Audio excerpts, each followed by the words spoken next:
নমস্কার বন্ধুরা, আমার চ্যানেলে তোমাদের সকলকে স্বাগত জানাই। আমার আজকের রেসিপি মিষ্টি কুমড়োর কোপ্তাকারি। একঘেয়ে কুমড়োর তরকারি খেতে খেতে বোর হয়ে গেছি, তাই ভাবলাম আজকে তরকারিটাকে অন্যরকমভাবে রান্না করি। কুমড়োর কোপ্তাকারি রান্নার জন্য কুমড়োটাকে খোসা ছাড়িয়ে ছোট টুকরো করে কেটে ভালো করে ধুয়ে পরিষ্কার করে নিয়েছি। এবার কুমড়োটাকে সিদ্ধ করে নেব। কুমড়োগুলো সেদ্ধ করার জন্য কড়াইতে 1 কাপ জল দিলাম। 1 কাপ জলের মধ্যে কুমড়োগুলো দিয়ে আমি কুমড়োগুলো ঢাকা দিয়ে সেদ্ধ করে নেব, যাতে কুমড়োগুলোও ভালো মতো সেদ্ধ হয়ে যায় আর বাড়তি জলটাও না থাকে। এই রকমভাবে কুমড়োগুলোকে সিদ্ধ করতে হবে। মিডিয়াম ফ্লেমে একটা ঢাকনা দিয়ে ঢেকে দিলাম। মিনিট 10 হয়ে গেছে, ঢাকনাটা তুলে নিয়েছি। এবার কুমড়োটাও ভালো মতো সিদ্ধ হয়ে গেছে আর বাড়তি অল্প জল রয়েছে, জলটা আমি শুকিয়ে নিচ্ছি। কুমড়োটা খুব ভালো মতো সেদ্ধ হয়ে গেছে। ভাতের মধ্যে আলু সিদ্ধ দিয়ে রেখেছিলাম, সেখান থেকে 3 টুকরো আলু সেদ্ধ নিয়ে নিয়েছি। আলু আর কুমড়োটা ঠান্ডা হয়ে গেলে চটকে মেখে নেব। কুমড়ো আর আলু সিদ্ধ ভালো মতো ঠান্ডা হয়ে গেছে, এবার হাত দিয়ে চটকে মেখে নিচ্ছি। খুব ভালো করে চটকিয়ে মেখে নিতে হবে, যাতে কোনো দানা দানা ভাব না থাকে। মিষ্টি কুমড়ো আর আলু খুব ভালো মতো সেদ্ধ মাখা হয়ে গেছে। মিষ্টি কুমড়োর মধ্যে জলের ভাবটা বেশি থাকে, তাই এর কোপ্তাকারি তৈরি করতে গেলে সুজি বা চালের গুঁড়ো ব্যবহার করতে হবে।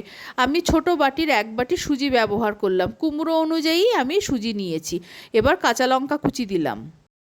কারি পাতা খুব মিহি করে কুচিয়ে নিয়েছি, কুচনো কারি পাতা দিয়ে দিলাম।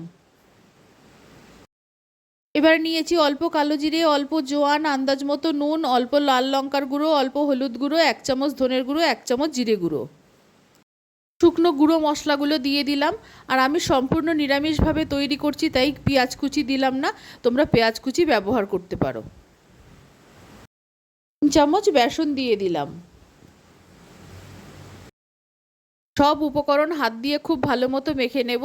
এটা মিষ্টি কুমড়োর কোপ্তাকারি, তাই যদি একটু নরম মনে হয় তাহলে আরেকটু সুজি বা বেসন মিশিয়ে নিতে হবে।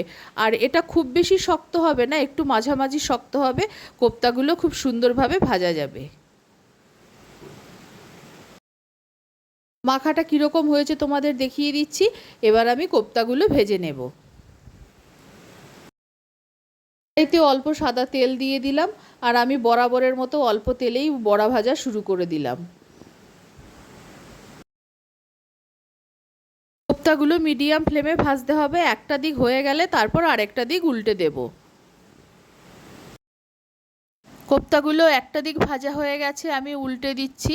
তোমরা যদি এই কোপ্তাগুলো বেশি তেলে ভাজো তাহলে সুন্দর গোল বলের মতো কোপ্তা তৈরি হবে, কিন্তু দুটোই খেতে খুবই সুন্দর হবে। কম তেলে বা বেশি তেলে ভাজার জন্য স্বাদের কোনো হেরফের হবে না, আর এটা খেতে খুবই সুস্বাদু হয়। তোমরা বাড়িতে বানিয়ে দেখো। আর বন্ধুরা, ভিডিওটা একটা লাইক দিয়ে পুরোটা দেখার অনুরোধ রইল। তোমরা যারই ভিডিও দেখো আর যখনই দেখবে, পুরো একটা লাইক দিয়ে পুরো ভিডিওটা ফুল ওয়াচ করবে, তাহলে প্রত্যেকেই খুব উপকৃত হবে। প্রথমবারের মিষ্টি কুমড়োর কোপ্তাগুলো তৈরি হয়ে গেছে।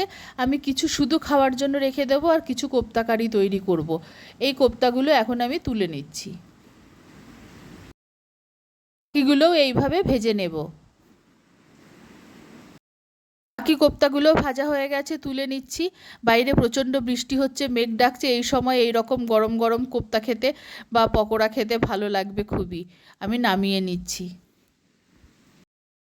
পকোড়া ভাজার তেলের মধ্যেই 1 চামচ জিরে ফোড়ন দিয়ে দিলাম। জিরেটা ভাজা হতেই 1 চামচ আদা বাটা দিয়ে দিলাম। আদা বাটাটা কিছুক্ষণ তেলের মধ্যে নাড়াচাড়া করে নিলাম।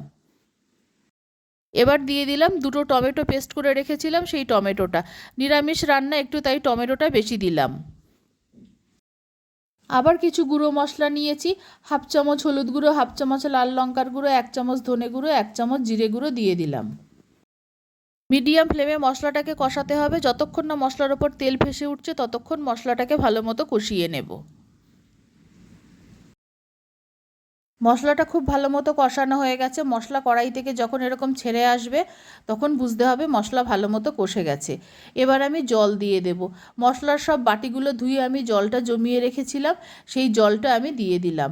এবার জল আর মশলা ভালো মতো নাড়াচাড়া করে মিশিয়ে দেব। আমি 1.5 গ্লাস মতো জল ব্যবহার করেছি, খুব বেশি জল এতে লাগবে না। মশলাটা ভালো মতো জলের সঙ্গে মিশিয়ে দিচ্ছি। এবার হাই ফ্লেমে ভালো মতো ফুটিয়ে নেব, 2-3 মিনিট ফুটিয়ে নেব। আন্দাজ মতো নুন দিয়ে দিলাম। গ্রেভিটা খুব ভালো মতো ফুটিয়ে নিয়েছি, এবার একটু গরম মশলা দিয়ে দিলাম। নিরামিষ তরকারিতে ঘি না হলে ভালো লাগে না, তাই একটু ঘি দিয়ে দিলাম। উপকরণ দিয়ে গ্রেভিটাকে খুব ভালো মতো ফুটিয়ে নিয়েছি, আর এই যে ভেজে রাখা কুমড়োর কোপ্তাগুলো এবার আমি গ্রেভিতে দিয়ে দেব। মিষ্টি কুমড়োর কোপ্তাগুলো গ্রেভির মধ্যে আমি সব একে একে দিয়ে দিচ্ছি। কোপ্তাগুলো দিয়ে দেওয়ার পর গ্রেভিটাকে 2 মিনিট হাই ফ্লেমে ফুটিয়ে নিলেই রান্নাটা হয়ে যাবে।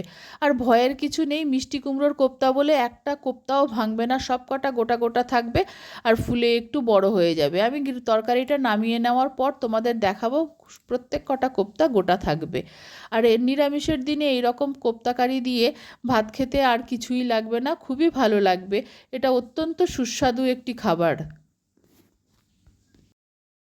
2 মিনিট হাই ফ্লেমে ফুটিয়ে নিয়েছি, তৈরি হয়ে গেছে মিষ্টি কুমড়োর নিরামিষ কোপ্তা কারি। আমি এটা ভাতের সঙ্গে পরিবেশন করব বলে একটু গ্রেভি বেশি রাখলাম। আমি নামিয়ে নিচ্ছি। কোপ্তা কারিটা আমি একটা পাত্রে ঢেলে নিচ্ছি। আর তোমরা দেখতে পাচ্ছ একটা কোপ্তাও ভাঙেনি, সবকটা কোপ্তা গোটা রয়েছে। আমি এটা ভাতের সঙ্গে পরিবেশন করব বলে একটু গ্রেভি বেশি রেখেছি। তোমরা রুটি বা পরোটার সঙ্গে এটাকে খেলে গ্রেভিটাকে আরেকটু কম করে নিতে পারো। আমার এই রেসিপি ভালো লাগলে আমার চ্যানেলকে সাবস্ক্রাইব করার, লাইক করার, শেয়ার করার অনুরোধ রইল। আর আমার নতুন পুরনো সকল বন্ধুদের আন্তরিক ধন্যবাদ ও ভালোবাসা জানাচ্ছি। আর প্রত্যেককে একে অপরের পাশে থাকার জন্য, একে অপরকে এগিয়ে যেতে সাহায্য করার জন্য অনুরোধ জানাচ্ছি।